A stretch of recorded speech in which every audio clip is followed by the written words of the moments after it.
तो दोस्तों, आदर, आदाब, अभिनंदन और आभार। My self Kamal Kumar.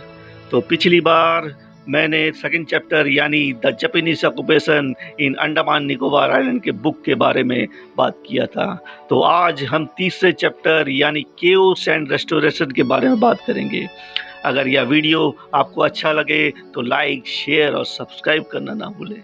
तो दोस्तों, जापानीज ने यहाँ पर 23 मार्च 1942 से लेकर 12 अक्टूबर 1945 तक राज किया। एक ही ऑथेंटिकेटेड रिकॉर्ड्स जापानीज ऑक्यूपेशन के बारे में अवेलेबल है, वह मेरे नाना स्वर्गीय रामाकृष्णा द्वारा लिखा गया ये book the Andaman islands under Japanese occupation 1942 to 45। यह बुक अमेजन किंडल स्टोर में ई बुक के रूप में अवेलेबल है। उसे आप वहां से खरीद सकते हैं, जो डिजिटल रूप में आपको प्राप्त होगा। तो सुभाष चंद्र बोस ने 30 दिसंबर 1943 को जिमखाना मैदान में तिरंगा फहराया था। इसका मतलब ये है कि हमें आज़ादी 15 अगस्त 1947 के पहले पा लिया। जैसा कि आप जानते हैं कि गत 10 से 15 वर्षों में अंडमान तथा निकोबार आइलैंड एक मेन टूरिस्ट स्पॉट के रूप में उभरा है और स्वराज द्वीप का बीच वर्ल्ड के टॉप मोस्ट बीचेस के में माना जाता है। इसलिए यहाँ पर आने वाले टूरिस्ट की जिज्ञासा यहाँ के हिस्ट्री के बारे में जानने की अक्सर रहती है। इतिहास में देखा जाए तो अंडमान का उल्लेख रामायण में मिलता है, जब हनुमान सीता माता को बचाते वक्त श्रीलंका जाते समय इन द्वीपों का उपयोग सोपान की तरह किया।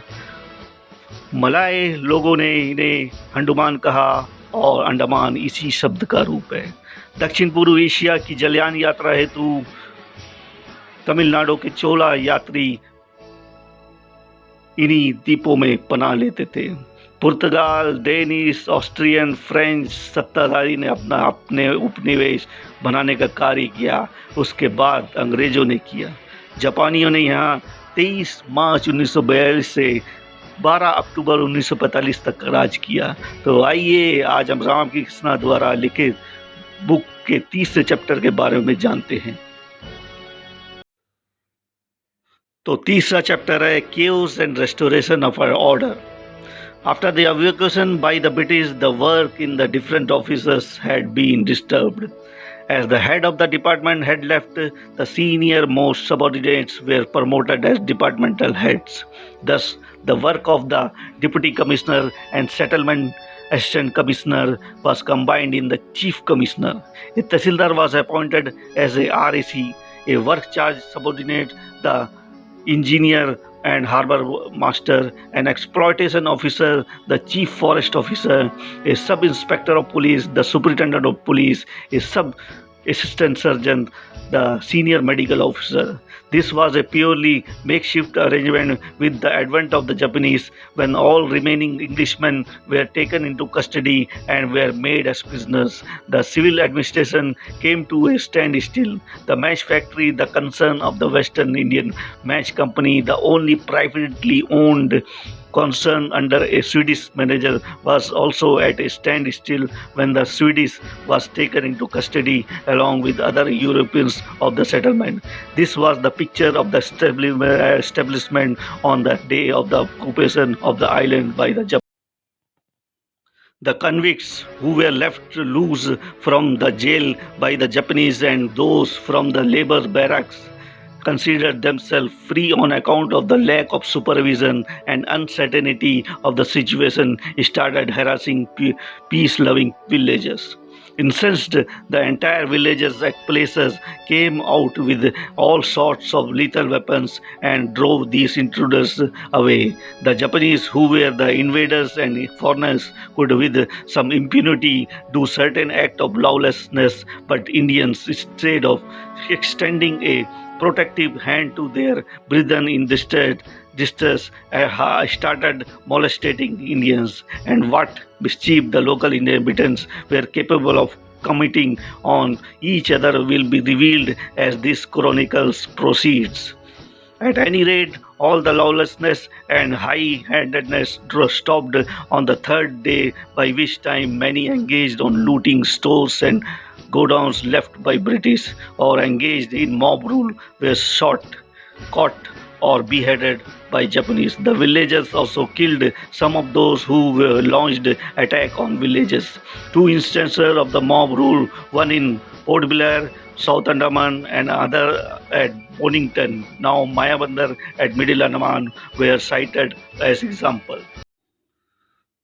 तो दोस्तों फोटो में आप आज के समय का पहाड़ गांव अंडर साउथ अंडमान का बारे में देख सकते हैं। देखिए आप ये पिक्चर। तो चलिए बात करते हैं पहले एग्जाम्पल की। Convicts of the Pahargaon convict station who broke themselves loose a day or two before the arrival of the Japanese formed into a rowdy group and rushed onto the village Dollyganj and out of the way village, shouting dirty slogans and commanding the villagers to surrender their home and hearth and hand over their womenfolk to them. Seeing a big crowd heading towards their village, the villagers assembled at one place but could not guess why the mob was coming along. Before the mob reached the village, scouts were sent out who heard their shouts and reported the intention of the mob to the assemblage. Village elders met them on the outskirts of the village and begged them to desist. As the convicts were armed with clubs and sticks, the village young men also hastily, tunately armed themselves with clubs, axes, spears, and dahs. Fortunately for the villagers, a gun with ammunition was with the villagers, which had been stowed away when news of Japanese landing had been received. This was unheard immediately, and a young man armed himself with it. The mob never suspected the presence of his gun in village. Refusing to listen to the dissuasion of villagers, the mob, some 200 to 300 strong, charged. The gunman, who was resting with his loaded gun by the trunk of the tree, fired on the mob in a point blank. Two fell, and before the mob realized what had happened, before they could make up their mind as to the next course of action, the second shot went, and the third and the fourth, all in a twinkle. All ran helter-skelter, leaving behind their dead spearmen. From the village rushed out the speared some more. In a second, the mob was seen all over the countryside running like hares only when most of the Japanese forces marching along the main road.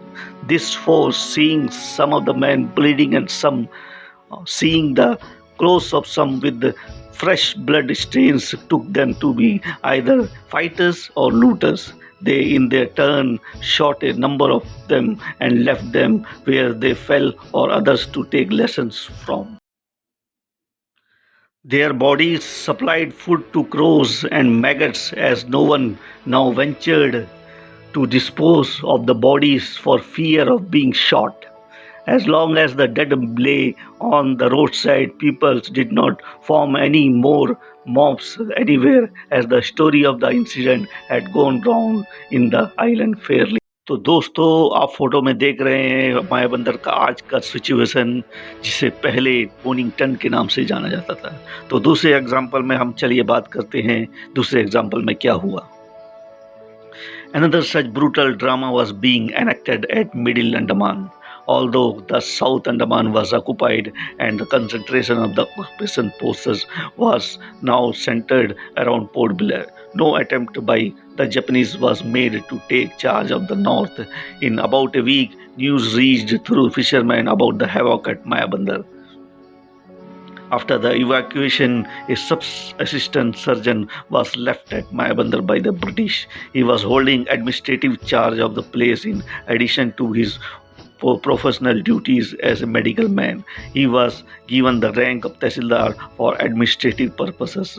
For his own safety and for emergency, he was given firearms with ammunition. At the time of the Japanese landing, Mr. Muttusamy was a doctor cum Tehsildar.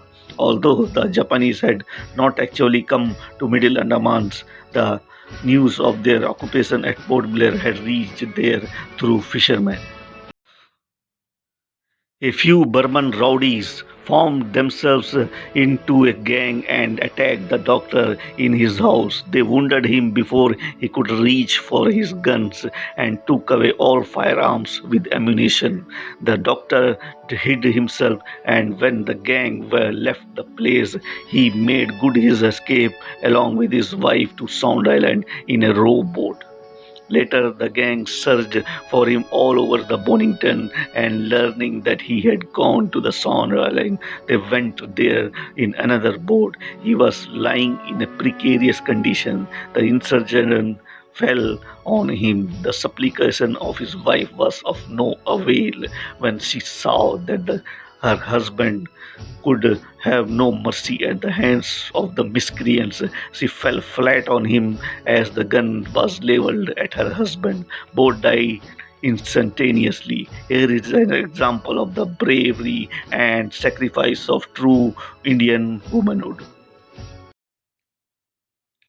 तो दोस्तों, आप screen पर देख सकते हैं आज का समय का साउंड आइलैंड। तो उसके बाद क्या हुआ, अब इसके बारे में जानते हैं। After this, the ringleader declared himself the Raja and went about bullying people and extracting tribute. In a day or two, the Raja was slashed to death by his own companions when he was dead drunk. The companions, in their turn, killed one another in their drunken brawls. The last one was killed by one onlooker who had suffered enough at the hands of the gang. When the Japanese went there after a week or so, everything was quiet and normal. Disorderliness subsided in all places as the Japanese did quick work with all loiterers and aimless wanderers. By the evening of the second day of their arrival in Port Blair, everything everywhere was quiet. Everyone was breathing an atmosphere of relief, but the position was uncertain, with so many Japanese soldiers roaming all over, picked odds and ends from shops and residential houses.